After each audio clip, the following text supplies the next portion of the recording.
तो गाइस मैं हूं अंकित और आप देख रहे हैं रेसलिंग फैंस नेटवर्क। सबसे पहले शुरू करते हैं गाइस हम लोग अपनी बातों को जॉन सीना से। तो डब्ल्यूडब्ल्यू जॉन सीना को रेसलमीनिया 40 के कार्ड में बुक करने की सोच रही है। आप सब चाहते हो कि जॉन सीना आपको देखने को मिले रेसलमीनिया में, ये मैं भी जानता हूं, मैं भी चाहता हूं। तो जॉन सीना का स्टेटस अभी धीरे धीरे लगता है कि थोड़ा सा बन रहा है रेसलमीनिया के लिए। रिपोर्ट है रिंगसाइड न्यूज़ की, बताया गया है ringside news was told by a tenured member of the creative team that WW are trying to get John Cena for WrestleMania 40। However, him being in action might not be necessary for the appearance. WWE wants to get Cena in for the showcase of immortals to do something. बताया जा रहा है कि जो WW वाले हैं वो कोशिश में लगे हैं, क्रिएटिव टीम कोशिश में लगी है कि जॉन सीना को किसी तरीके से रेसलमीनिया के कार्ड में ऐड करा जाए। हालांकि ये जरूरी नहीं है कि जॉन सीना रेसल करेंगे, रेसल करना थोड़ा सा मुश्किल लग रहा है because all of a sudden आके रेसल करना वो सही नहीं लगेगा, एंड स्पेशली जब जॉन सीना बिल्कुल वर्ज पे है अपने रिटायरमेंट के। तो ऐसे में बताया जा रहा है कि डब्ल्यूडब्ल्यू कोशिश में लगी है जॉन सीना को लाने की। चाहते हैं ये लोग कि जॉन सीना कुछ करे शोकेस ऑफ इमॉर्टल्स यानी कि रेसलमीनिया के अंदर, लेकिन एक्चुअली वो कंपीट करेंगे या फिर नहीं वो नहीं पता। लेकिन डब्ल्यूडब्ल्यू जुगाड़ में लगी है कि कोशिश करी जाए एंड जॉन सीना को लेकर आया जाए। आगे बढ़ते हैं गाइस, बात करते हैं अगली स्टोरी के बारे में। एंड ये अपडेट थोड़ी लंबी हो सकती है, बेसिकली अवार्ड्स को लेकर है।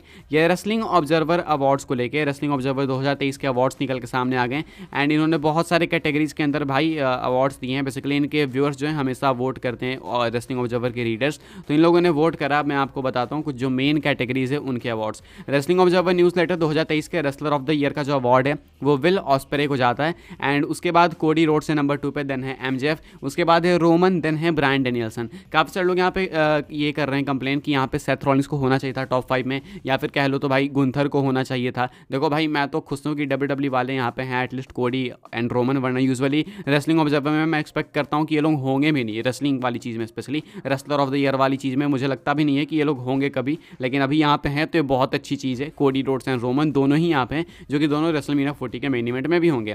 इसके बाद अगर हम लोग बात करें बुकर ऑफ द ईयर की, तो 2023 का बुकर ऑफ द ईयर बनाया गया ट्रिपल एच को। उसके बाद टोनी खान है नंबर 2 पे, देन उसके बाद जो भी फलाना ढिमकाना है एनजेपीडब्ल्यू वगैरह उधर को लेके, तो ऐसे में ट्रिपल एच जो है नंबर 1 पे है। चलो ये बहुत अच्छी चीज़ हुई। अभी तक लोग मीम्स बनाते हैं बुकर ऑफ द ईयर करके, लेकिन अभी ट्रिपल एच एक्चुअली में बुकर ऑफ द ईयर बन गए। हालांकि देखो इनके अवार्ड से डब्ल्यूडब्ल्यू को ना कुछ फर्क पड़ता है, ना ही आपको मुझे पढ़ना चाहिए, लेकिन लोग इसके बारे में बात करते हैं तो हमें भी करना पड़ता है। इसके बाद अगर हम बात करें बेस्ट वीकली शो के बारे में, तो जो बेस्ट वीकली टीवी शो है वो है AEW डायनामाइट नंबर 1 पे, ठीक है। नंबर 1 पे है AEW डायनामाइट, नंबर 2 पे है AEW कॉलिजन, ठीक है, ये बेस्ट वीकली टीवी शो है। नंबर 3 पे है WWE स्मैकडाउन, नंबर 4 पे है CMLL, क्या है ये CMLL का, ओके। नंबर 5 पे है WWE NXT।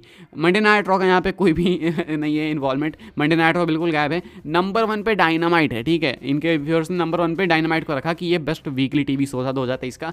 नंबर 2 पे AEW कॉलिजन है। अब इसके बारे में आप ही बोलो भाई, मैं क्या ही बोलूँ, तो क्लियर दिख रहा है क्या नहीं है, लेकिन अभी के हिसाब से इसको क्या ही करना कंसीडर, लेकिन इन्होंने जीता है भाई AEW डायनामाइट को एंड AEW कॉलिजन को। स्मैकडाउन, रॉ, NXT सबसे AEW collision and AEW dynamite ऊपर रही 2023 में। इसके बाद अगर overall promotion of the year की बात करें, 2023 में प्रमोशन ऑफ द ईयर कौन था, तो WWE थी यहाँ पे promotion of the year. Number 1 पे, नंबर 2 पे AEW, देन है NJPW, देन है CMML क्यों बोल रहा हूँ, CMLL।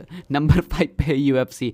WWE को वोट्स पड़े टोटल 2359 यानी 2359। AEW को पड़े 1965, लगभग 300 के आसपास का यहाँ पे डिफरेंस है, 300-400 का। वैसे में WWE बेस्ट प्रमोशन थी साल 2023 की, यहाँ पे ये बताया जा रहा है। देन बात करें प्रमोटर ऑफ द ईयर की, नंबर 1 पे आते हैं निक खान, नंबर 2 पे हैं टोनी खान, नंबर 3 पे हैं डायनामाइट, नंबर 4 पे हैं शेवो लोथर, पता नहीं कौन है, नंबर 5 पे पता नहीं कौन है। तो नंबर 1 पे निक खान WWE को रिप्रेजेंट करते हुए। तो चलो भाई इस बार एटलीस्ट अवार्ड्स में WWE की प्लेसमेंट तो प्रॉपर हो रही है, वरना होती भी नहीं थी पहले। तो निक खान ऊपर है। यहाँ पे विमेंस रेसलिंग MVP की बात करें तो वहाँ पे रिया रिप्ली नंबर 1 पे, देन है ग्यूलिया, देन है एथेना, देन है टीम नकैनो, देन है बेकी लिंच। तो रिया रिप्ली यहाँ पे लीड करती हैं।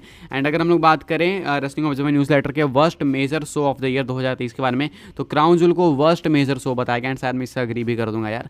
NWA का उसके बाद शो, उसके बाद AEW का वर्ल्ड एंड है, देन WWE का फास्ट एंड, आई थिंक ये सही है जो भी है। एंड उसके बाद एंड में अगर बात करें मोस्ट अंडररेटेड रेसलर की 2023 की, तो यहाँ पे चैड गेबल का नाम दिया गया। तो मैं कुछ अग्री करूँगा 30-40%, बाकी तो फिर वही जो यूजुअली रेसलिंग ऑब्जर्वर के अंदर चीज़ें होती हैं वही हो रही है यहाँ पे। WWE को फर्क नहीं पड़ता इससे, AEW को पड़ता है। AEW ने वोट वगैरह देख के पिछले 2-3 सालों में पोस्ट भी करा था ट्विटर पे कि अरे हम ये जीत गए, लेकिन अब क्या करेंगे मुझे समझ नहीं आ रहा। बुकर ऑफ द ईयर बन गए triple H, promoter of the year बन गए Nick Khan, promotion of the year बन गई WWE, अब AEW क्या पोस्ट करेगी। आगे बढ़ते हैं गैस, बात करते हैं अगली अपडेट के बारे में जो कि है बेकी लिंच को लेके। तो भाई बेकी लिंच का कहना है कि वो डिजर्व करती हैं रेसलमेनिया नाइट 1 को मेन इवेंट करना, रेसलमेनिया 40 के नाइट 1 को मेन इवेंट करना चाहती हैं बेकी लिंच, ये कुछ कहना है बेकी लिंच का। अब अभी के हिसाब से देखो भाई, हमें पता है कि रेसलमेनिया नाइट 1 का मेन इवेंट क्या होने वाला है, वो होगा मोस्ट लाइकली जहाँ पे सेथ रॉलिंस उस मैच के अंदर होंगे। अब चाहे वो सेथ रॉलिंस वर्सेस मैकिंटायर हो, चाहे वो Seth Rollins and Cody versus Roman and rock हो, नाइट 1 का मेन इवेंट ऑलमोस्ट कंफर्म है। एंड नाइट 2 तो लॉक है ही भाई, कोडी रोमन के अलावा कोई मैच हो ही नहीं सकता एंड कोई डिजर्व भी नहीं करता, बिकॉज ये मैच डिजर्व करता है नाइट 2 का मेन इवेंट। तो ऐसे में बेकी कहती है कि भाई देखो, मैं मैन हूँ एंड मैं जब भी किसी भी मेनिया में कंपीट करूंगी तो मैं डिजर्व तो करूंगी ही एक नाइट मेन इवेंट करना, तो रेसलमेनिया नाइट 1 मेन इवेंट करना मैं डिजर्व करती हूँ। अब मेरे हिसाब से भाई देखो, अगर विमेन से डब्ल्यूडब्ल्यूई को मेन इवेंट भी कराना है तो मैं तो यही सजेस्ट करूंगा कि रिया रिप्ली जिस मैच में है वही मेन इवेंट करे। अब चाहे वो बेकी हो सामने, चाहे नाया जैक्स हो, चाहे कोई भी हो, मैं यही कहूँगा बिकॉज रिया रिप्ली ना बहुत ऊपर गई है, उनका स्टॉक अभी रिसेंट में काफ़ी ऊपर गया है। तो अभी तो बेकी उनके अगेंस्ट जाएंगे दिख रहा है रेसलमेनिया में, लेकिन अगर बेकी नहीं भी होती एंड अगर तब मुझे पिक करना रहता है विमेंस डिवीजन से, अगर रेसलमेनिया नाइट 1 का मेन इवेंट पिक करो तो भी मैं रिया रिप्ली के ही मैच को पिक करता। सामने इयो स्काई वर्सेस बेली का भी मैच है, वो भी एक अच्छा मैच है, लेकिन मुझे कहीं ना कहीं लगता है कि डब्ल्यूडब्ल्यूई ने एंड में थोड़ा सा रस किया, लेकिन वो भी एक अच्छा ऑप्शन है। बेकी लिंच की वजह से मैं नहीं चाहता कि वो नाइट 1 मेन इवेंट करे, बिकॉज वो ऑलरेडी रेसलमेनिया 35 को मेन इवेंट कर चुकी हैं एंड उससे अराउंड उनके पास काफ़ी हाइप थी। तो बाकी बेकी लिंच का डिजायर है कि वो रेसलमेनिया 40 के नाइट 1 को मेन इवेंट करें, बाकी होने तो ये वाला है नहीं, वो हम सबको पता है। बात करते हैं अपनी नेक्स्ट एंड फाइनल स्टोरी के बारे में जो कि है सिल्वेस्टर स्टैलोन को लेके। एंड भाई मुझे लगता है मैं ही इंपोस्टर हूँ, मैंने वीडियो में कल कह दिया था कि सिल्वेस्टर स्टैलोन ये जो है एक सेलिब्रिटी हैं एंड इनको डब्ल्यूडब्ल्यूई चाहती है रेसलमेनिया में लाना। इनका जो है फिलाडेल्फिया से अच्छा कनेक्शन भी है। मुझे लगा भाई आप लोग भी नहीं जानते होगे भाई, लेकिन मुझे ही नहीं पता है सिर्फ इनके बारे में। कमेंट सेक्शन के अंदर लोग मुझे इंपोस्टर बना देते हैं कि भाई उनको सब पता है, तो आई एम सॉरी यार, पता नहीं मुझे कैसे नहीं पता। देखो यार, एक्चुअली मैं मूवीज़ वगैरह में रहता नहीं हूँ, तो ये तो हॉलीवुड की बात होगी, मैं तो बॉलीवुड तक में नहीं रहता भाई, तो हॉलीवुड तो बहुत दूर की बात होगी। तो मूवीज़ से मेरा नाता नहीं, इसलिए मुझे कुछ पता नहीं है, लेकिन मैं इनको लेकर आपको एक अपडेट बता सकता हूँ। डब्ल्यूडब्ल्यूई कोशिश तो कर रही है इनको रेसलमेनिया 40 में लाने की, लेकिन थोड़ी सी डिसअपॉइंटिंग अपडेट है। रेसलिंग ऑब्जर्वर न्यूज़ लेटर में बताया गया, those at WWE have confirm the talks with Sylvester Stallone about appearing at WrestleMania 40, but said that as of earlier in the week Stallone had said there was a schedule conflict so the deal has not been done.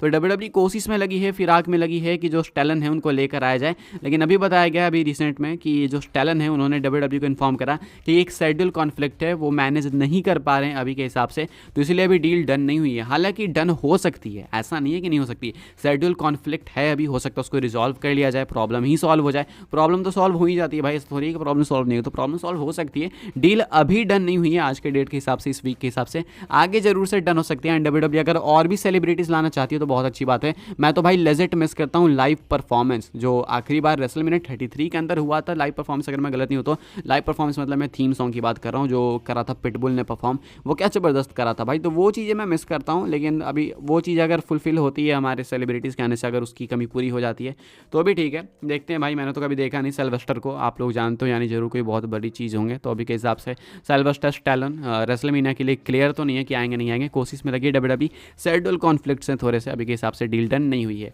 इस video के लिए guys ये कुछ updates, I hope आपको information मिली हो। मिले तो video को लाइक करें, शेयर करें, सब्सक्राइब करें, चैनल को फॉलो कर सकते हैं आप लोग मुझे इंस्टाग्राम एंड ट्विटर पर, लिंक आपको मिल जाएगी डिस्क्रिप्शन में, ज्वाइन कर सकते हैं व्हाट्सएप चैनल को, उसके भी लिंक है डिस्क्रिप्शन में।